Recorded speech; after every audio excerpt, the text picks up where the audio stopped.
Solomon Islands, it's logging is becoming a very big impact. It gives our trees are finishing. They're finished. People are cutting it, and then they give us very little money for that. The governments, I think, receive roughly, I'd say, 20% of the money, and the rest it goes to the company, and then the company goes off. Well, people go to town to look for jobs, but it's too hard. Employment is getting low. I really don't know what will happen now, but as I see, is the sea level rise up and get over the land, you see, and some islands are losing their sand would fade away. And talking about globalization of the economy, we've seen that we are more or less controlled by the US in terms of the dollars, in terms of how much we are worth, how much our currency is worth. Our naira is worth is dwindling daily, it's going down daily. And then the World Bank and the IMF, because of the conditionalities of the IMF, it has really made our economy so bad that we are more or less dependent on them. And funny enough, we talk about our debt relief. We've not had any debt relief. We are just servicing the debt, and more it keeps on increasing. So talking about globalization of the economy, it has not been of benefit for us. What we see is people are getting poorer, and poverty is a very bad disease. I think globalization in America is a term that's coming up. It's very new to a lot of Americans, and they really, it's harder to experience it in the U.S. because we have so much and everyone is so wealthy. And it's hard for a lot of Americans to see the impact that how we live our lives affects the rest of the world. Globalization is not always good, because globalization helps to reinforce the gap between poor and rich. For instance, my country has actually benefited from the EPIC initiative, heavily indebted poor country initiative, but I don't know how myself as a poor person is actually benefiting from it. So I need to know how I can benefit from it. So the thing is somehow vague, the advantage of the debt cancellations. On copie. Je dois dire que les Haïtiens ont perdu leur identité sociale, ils ont perdu leur identité culturelle. We have lost our identity, our cultural identity. We tend to take everything from outside. Et tout ceci est faute d'une trop forte pourcentage de la globalisation dans le pays. La globalisation s'est intégrée avec force dans le pays. This is due to the fact that globalization has been imposed on us. Donc, les gens ont tendance à s'accoutumer à la manière américaine, à se trouver des choses qui sont relatives à la culture américaine, à la culture des autres pays, mais non pas à promouvoir leur propre culture. People used to follow the American way of life rather than promoting their own culture. India can produce many things which are cheaper than the productions of my country. The productions that we get from our country are higher in cost than the India can produce and India can send to us. And when people get something cheaper from India, they don't like to buy anything which is greater expensive, which is much expensive. So the production houses are running down day by day. In Nicaragua, they would like to have cars, they would like to have like an apartment where to live by themselves. In Nicaragua, the culture is not that much of independent like in the other countries, where the young ones, once they're 18, they move out from their home, from their family's home. It's not like that. In Nicaragua, if you have money, you could do that. But if you don't, you have to stay with your family. Globalization actually affects us in many ways. For instance, as a poor country, we do not have enough infrastructure. We don't have enough infrastructure in hospital, at university, in schools, and the percentage of employment is very high. Concerning the cultural aspect, for instance, since my arrival here in Cuba, I've not put on an African dress. So in Cameroon, we tend to take things from outside. We tend to follow up the Western pattern, the Western way of life, because we think that this is better than ours. I think that's a concrete example of globalization. I'm not sure I can be proud of the fact that we have Coca-Cola and that we started McDonald's, because it's tearing apart other cultures, and because we have McDonald's and Coca-Cola, and that's a luxury that we have that it negatively affects other countries.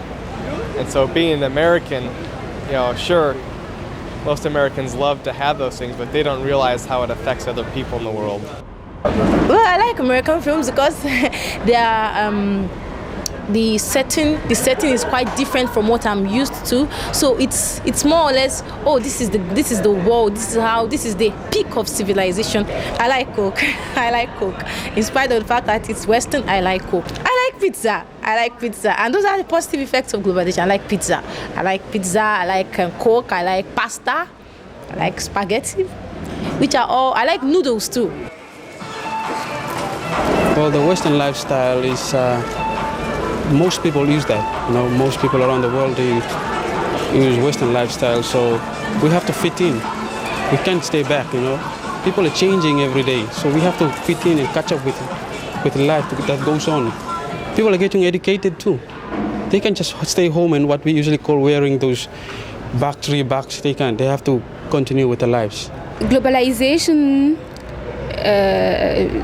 pushes certain person. I don't know if he has pushed me to tend to prefer. I don't know how to say it. To prefer good thing only for myself, but not for others. For instance, when I went through internet and see how people get dressed in America, how is the standard of living, for instance, in Europe, I feel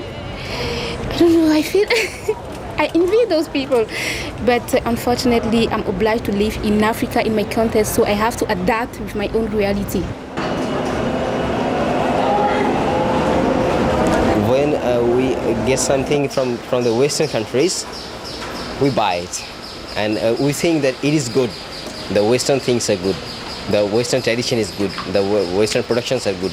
So we always consider that our production is not good. We're from a poor country. We cannot produce good things. So people who have money, they always buy the things coming from Western countries, and then they like to be Western people. California is closer than you think. In fact, I think it's difficult for me to understand the fascination that people have with American society because I've lived there my whole life. whether you take one of our 10 flights... Once the people have a good job or a family that has money, all they think about is like cars, material things, like clothes from other countries. The culture, they don't think that much about the culture. The culture is like it's over. It's not anymore that important. In Nigeria, all the tribes have something that is their traditional costume. Like what I'm putting on, my tribe, you can put on this, you can put on some, it could be a skirt or I could have a wrapper.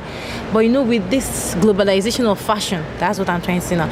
People are trying to, wear something else, as in, it's good, sometimes it's convenient. It's easier for daily work. It's easier for daily work. But at the same time, I think in as much as you can wear it for daily work, and you shouldn't forget the fact that you still have something that is quite different.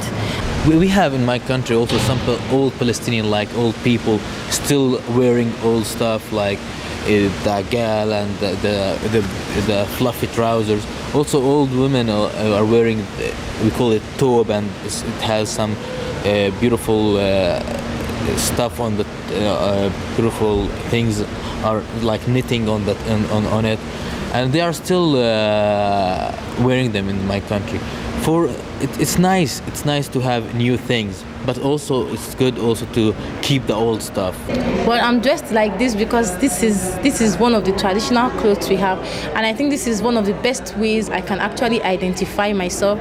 In spite of the fact that I can wear Western clothes, I think in a forum like this, it is quite easy and it is good for me to distinguish myself and dictate who I am and kind of let people know that this is where I'm from and this is how we dress there. I do kind of envy the women here that have specific cultures and specific forms of dress instead of this homogenized dress that we tend to have. It kind of makes me nostalgic for tradition. I don't know, but I can say that somehow my thinking has really changed because through new technology as the internet, I have more information about how people live in other parts of the world, and I use those information to modify my way of thinking, my way of interact with other people, and I think that I'm not a globalized person, but I think that my way of thinking has really changed.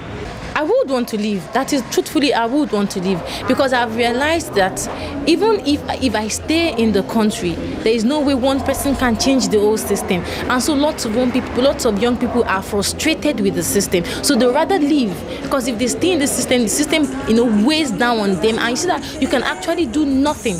One person, two people, they are not enough to change the whole system. So people want to leave for the Western world because they feel that I can't change anything yet. So why don't I go to somewhere better and then continue with my life? That's the mentality.